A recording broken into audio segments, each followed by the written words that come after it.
je ne suis pas né ici. J'ai fait mon adolescence en Suisse jusqu'à 20 ans. Et je suis arrivé à Paris en 1976. Et donc là, c'était l'explosion du punk, 76. Donc c'était une très bonne période pour moi. Mais je l'ai connu plus tard, beaucoup plus tard. 78, pas beaucoup plus tard, mais un petit peu plus tard. Mais ce qui me passionnait à l'époque, il y avait vraiment trois groupes qui me passionnaient beaucoup. Le groupe par lequel je suis venu, et c'est grâce à mes parents, à la musique, c'est, bon, comme beaucoup de personnes j'imagine, c'est Led Zeppelin. Et après, King Crimson et Van der Graaf. Voilà, et donc Pinter Hamil. Et je suis arrivé, c'est un souvenir très très précis dans ma vie, je suis arrivé à Paris le 4 novembre 1976. Et le 6 novembre 1976, j'étais à la Mutualité pour le concert de Van der Graaf. C'était l'époque de Still Life. Et ça avait été absolument grandiose. Un concert incroyable, qui est dans le coffret d'ailleurs, qui est consacré à Van der Graaf. Et donc là, c'était pas la première fois que je les voyais, mais ça a été énorme. Et pour moi, c'est d'autant plus émouvant que dans la salle se trouvait quelqu'un que je ne connaissais pas du tout à l'époque et qui est devenu un de mes meilleurs amis, Patrick Schuster, et on ne se connaissait pas du tout et on était au même concert, de même qu'on a vu Cannes aussi, sans se connaître, en 77 au Bataclan. Voilà, donc ça c'était assez extraordinaire. Alors je suis venu, c'est vrai, à la musique par Led Zeppelin et Van der Graaf. Alors Van der Graaf, je trouve que c'est un groupe qui est totalement sous-évalué.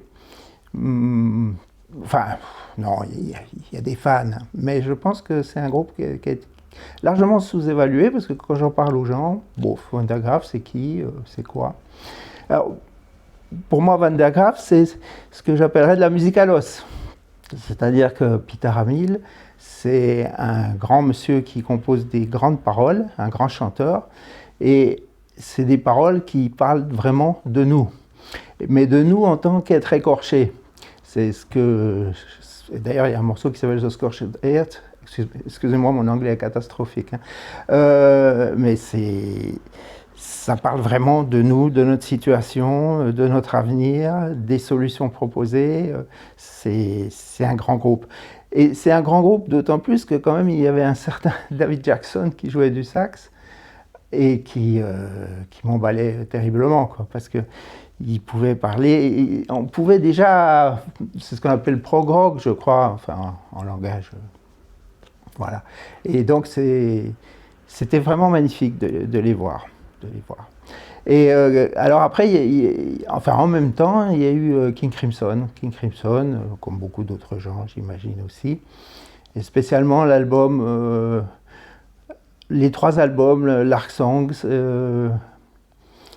Starless, And Be Black et Red. Ça, c'est fantastique pour moi. Après, ça m'intéresse moins. Mais voilà. Et alors, il y a quand même un disque que je le mets pas au-dessus des autres, mais je l'adore, c'est Island. Pourquoi? Parce que là-dessus, il y a une kyrielle de musiciens anglais. Et c'est ce disque-là qui a déclenché ma passion, vraiment, pour le jazz anglais.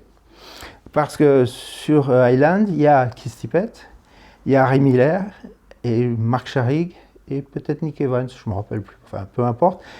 Et là, ça a été un déclic fantastique pour moi.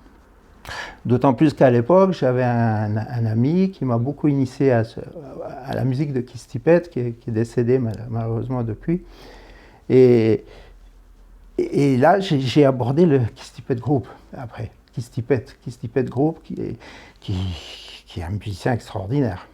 D'ailleurs, pour les personnes intéressées, British Jazz vient de sortir une biographie de Keith Tippett en anglais, avec un double CD totalement inédit, avec des choses magnifiques, notamment une version live de Frames, qui est sur Ogune. Absolument magnifique, ça. Je le recommande à tout le monde. Donc, Alors, de fil en aiguille, bien sûr, avec le Keith Tippett Group, on aborde Mike Osborne, on aborde Elton Dean, on aborde des tas de gens comme ça. Et c'est très intéressant. Ça a été très intéressant. Et donc après, j'ai eu ma période Hogun.